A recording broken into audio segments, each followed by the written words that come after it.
We took my cousin in after she lost her family, but what she did to me one day changed my life forever. She accused me of something so terrible that I can't even say it right now. After that, my family beat me badly and then disowned me. Hi, everyone. I'm a 38-year-old man, and I have a problem I need help with today. I feel really conflicted and alone. I have nowhere else to turn, and since I've been reading stories here for a while, I thought this would be the best place to share mine. I'd really appreciate any advice you could offer me. There's a lot of background, so I need to go over some things. This is going to be a long story. First, let me tell you about my terrible cousin, Rachel. She's the worst person I've ever known. I know that sounds harsh to say about a family member, but for Rachel, it's true. Then there's my mom and dad, which is a whole other issue, and I'll get into that soon. As I got older and learned about psychology and why people do bad things, I tried to give Rachel the benefit of the doubt. But in the end, I just couldn't forgive her, and I still hate my whole family because of what happened. Sure, Rachel had a tough childhood. My uncle, who was Rachel's dad and my dad's brother, was the black sheep of the family. He was an abusive, lazy man who drank and smoked all the time and never worked. He hurt Rachel, and her mom wasn't much better. I understand how trauma can deeply affect people, especially when they experience it at a young age. But I believe it's our responsibility as people to deal with our trauma so that we don't pass that pain on to others. We ended up passing the pain we felt on to others around us. Sadly, Rachel never learned to break this cycle and became a lot like her parents in many ways. My parents knew about Rachel's tough home life, so they were always very protective of her. They tried to help by calling Child Protective Services on my aunt and uncle, but when the authorities showed up, Rachel's parents always managed to talk their way out of trouble. Then one day, Rachel's parents were in a car accident. They were running from the police after robbing a store to support their drug habit. They crashed their car and both died. Rachel was left an orphan, which is a difficult thing to go through, even when your parents are as awful as hers were. Instead of letting her end up in the foster care system, my parents decided to adopt her. Even though I didn't know Rachel very well, despite all our family get-togethers, and even though our interactions as kids were always unpleasant, I was kind of excited about having a little sister move in. Sure, she was only a year younger than me, but as an only child, I often felt lonely and thought it would be fun to have someone to play with. If only I had known how much my life would change after that, I would have begged my parents to send her far away, because her heart was as cold as ice. My mom and dad weren't perfect parents either. They drank a lot and weren't great with managing money, but they worked hard to provide for me. They did their best to support me, but even when I was young, I overheard my mom talking to her friends. She would say how she had always wanted a daughter instead of a son. She didn't know I was nearby listening, but even as a little kid, I understood what she meant. Those words cut deep, like a knife. As soon as Rachel moved in, it felt like my mom and dad acted like I didn't exist anymore. I've always been a shy, awkward kid, and I guess that disappointed my traditional parents. My dad had been the captain of the football team in high school, but I couldn't even throw a ball without tripping over my own feet. I was clumsy and didn't know how to talk to girls, while my dad had been a ladies' man, dating all over town before settling down with my mom. No matter what I did, I couldn't get a girl to like me. My parents always told me I needed to toughen up. They said I was too soft, so my self-esteem was already pretty low. But when Rachel came into the picture, it was completely destroyed. Mom and dad adored Rachel. They treated her like she could do no wrong. If she drew a picture, no matter how bad it looked, they would hang it on the fridge. But when I drew something, they'd barely glance at it before tossing it aside. Rachel would get praised for getting BS in school, while I got straight A's, and they never once told me they were proud of me. She always got the best birthday parties, the best Christmas gifts, and everything she wanted. When Rachel started going to school with me, things only got worse. She was a grade below me, but she did everything she could to make my life miserable. I was an awkward nerd, and Rachel was pretty, popular, and loved to gossip. She quickly became part of the cool crowd, the jocks and the cheerleaders, the same people who loved picking on me. Rachel fit right in with them, like a fish in water. Her boyfriend was the captain of the football team, and he was also my biggest bully. He and his friends would do horrible things to me, like shoving my head in the toilet and other humiliating acts. No matter how hard I tried to stay out of their way, I got beaten up every single day. Rachel never once stood up for me. Instead, she'd watch with a smirk on her face, or sometimes even laugh. I'm not exaggerating when I say she acted like a sociopath. She made my life at school a living nightmare, and she wasn't satisfied with just that. She also made sure my home life was just as unbearable. It felt like I was living in a prison, and the torment would start all over again the next day at school. I never got a break. The emotional damage I suffered during that time can't be overstated. It changed me forever. I'm scarred because of all the abuse I went through. I tried telling my parents about the bullying at school, but they brushed it off like it was nothing. They said it was just boys being boys. My dad would always tell me I needed to man up, as if that would fix everything. I wanted the bullying to stop. My parents saw me with black eyes and bruises, but they still didn't care. Rachel would just stand there and laugh during these talks. Besides that, she was always making up lies about me. She would break things around the house and blame me. Sometimes, she would even cry and tell my parents that I hit her. She was so good at lying that she almost made me doubt myself, like maybe I really did what she said. Of course, my parents believed everything she told them. I lost track of how many times I was unfairly punished for things I didn't do. Over time, this started to wear me down. I felt worthless and became more and more depressed. As the stress piled up, my grades started to slip. Even though my grades were still better than Rachel's, my parents scolded me for it. This just made me feel even worse. Because my grades dropped, I couldn't get into the university I dreamed of. I felt stuck in our small town, in that miserable house. I ended up going to a local community college and worked hard on an engineering degree. I just wanted to be successful and get far away from my awful family. Rachel, on the other hand, had no plans for her future. She didn't even graduate from high school. She dropped out at the start of her senior year and began sleeping with nearly every guy in town. She partied all the time, got hooked on drugs, and my parents kept making excuses for her. They would say something weak like they disapproved of her behavior, but they were too soft on her. They made it easy for her to keep acting the way she did. During this time, I was still living at home, and Rachel's treatment of me got even worse. I remember one night she had a party at the house with her boyfriend at the time. She had a bunch of boyfriends. All her friends were there, and I was trying to study for an exam. I asked them politely if they could quiet down, speaking in the nicest way possible. But Rachel and her boyfriend took it the wrong way. She told her boyfriend to kick my butt, and he did just that. He beat me so badly that I had to call the police. I was taken to the hospital for my injuries, but my parents and Rachel told me I was the one overreacting. They even convinced me not to press charges against that guy. Looking back, I should have sued all of them. Then came the day that changed my life forever. I was 23 at the time. Rachel always had to be the center of attention. Everything had to revolve around her, like she was the center of the universe. Whenever something went wrong in her life, she took it out on others. She was often rude to my parents, even though they had done so much for her over the years. But whenever anything went wrong in her life, I was always her main target. Recently, Rachel had been dumped by another boyfriend. I guess in her mind, this guy was the one. She was really upset after this breakup. She never made good choices when it came to men, and to make things worse, this guy was the father of her child, Frank. Rachel was already struggling to take care of him, so most of the responsibility had fallen on me and my parents. It was a bad situation, and I wasn't happy about it. Despite everything we were doing to help her, Rachel had been extra rude and sour lately, like we owed her something. Right before the event that changed everything, Rachel and I had gotten into another argument.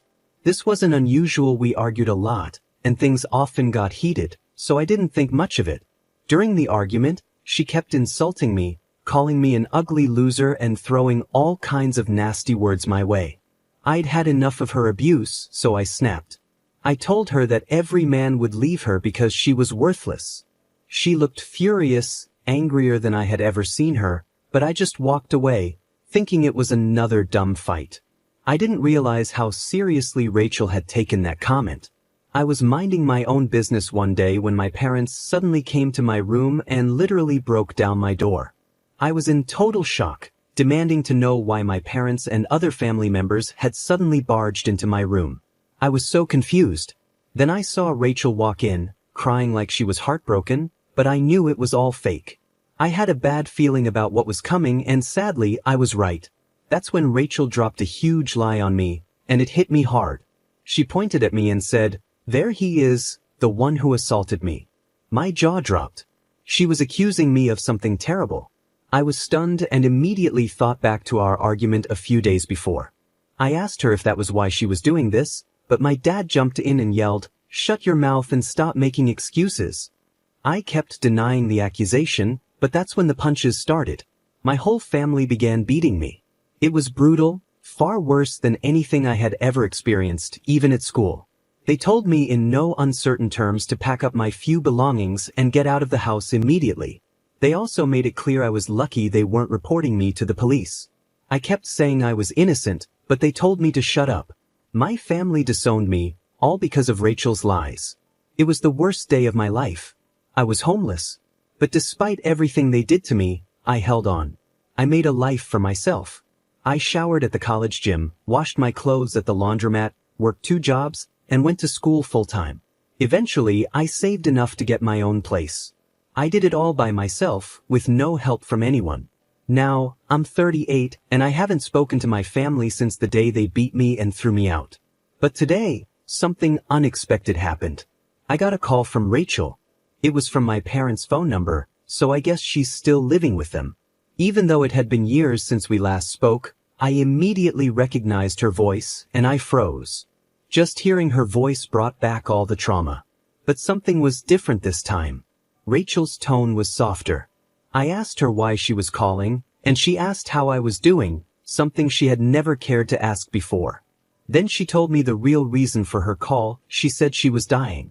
That's right, Rachel has terminal cancer. I didn't say anything after she told me all that. She went on to say she was a single mom now, with Frank, who's 19, and another son, Tyler, who's 16. Then, out of nowhere, she apologized. She said that God was punishing her for lying about me and accusing me of assaulting her. I was shocked. She asked for my forgiveness, and I didn't know what to say. I told her I needed time to think and hung up the phone. My heart was racing. Not long after the call, she sent me a text explaining everything again and saying how sorry she was. She talked about how her sons would grow up without a mom and how she regretted being such a terrible person her whole life. I still haven't responded to her text, and I'm torn about what to do. Should I forgive her? The truth is, I still hate her deeply. What do you guys think I should do? What's up, everyone? Revenge Online here. We've got some big updates on this story, and honestly, that twist really took me by surprise. Let me know your thoughts in the comments below. And if you're new to the channel, make sure you hit that subscribe button so you don't miss another story. Here's the first update, and it's a short one. Hello, everyone. OP here with an update. I got a lot of great advice. Some people said I should forgive Rachel and move on. I get the idea that holding on to hate is just extra baggage. But others said that Rachel's illness isn't a good enough reason to forgive her for all she's done. My family is probably still as toxic as ever. After thinking it over, I made my decision. This might upset some of you, but I chose the path of revenge. I found Rachel's Facebook page and saw that her sons, Tyler and Frank, were on her friends list. I sent them screenshots of Rachel's confession. Then, I tracked down her ex-husband and sent him the same screenshots. Finally, I sent them to my parents and the rest of the family. I want everyone to know what kind of person Rachel really is. I should probably be more worried about the fallout from all this, but honestly, I don't care. I'll keep you all updated on what happens next. Update number 2. Good afternoon, everyone. OP here, and wow, do I have an update for you. Can you believe my parents actually called me today with a load of nonsense? It's been 17 years since we last spoke, and honestly, I had no desire to talk to them again. I should have known they would try to reach out after I dropped that bombshell about their golden child, Rachel. To my surprise, at first, Mom and Dad were pretty apologetic. They admitted that it was wrong to disown me just based on Rachel's lies without hearing my side of the story. I reminded them that they had a habit of doing that long before this whole incident even happened. I guess they expected me to be happier about their apology, but when I wasn't, they quickly changed the subject to Rachel's cancer. They said I was wrong to involve Rachel's kids and ex-husband and told me I should have waited longer to share the truth with the family. I was blunt and told them I didn't care. I reminded them that they should have thought about all this before they disowned me and ruined my life. I also made sure to bring up how they conveniently forgot about the time the whole family beat me up. I was furious. I hung up, hoping to never hear from them again. Update number 3. Hello, everyone. Today is a beautiful day, and I've got some big news to share with you. I got another phone call from my parents this morning. I hesitated to answer, but I figured it must be important if they were calling again, so I picked up. My parents were in tears, crying uncontrollably.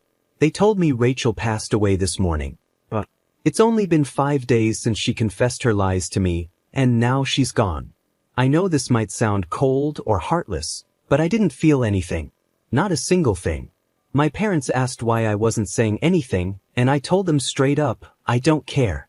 They called me heartless and cruel for saying that about my own cousin, but I reminded them that they were the ones who had abandoned their only son.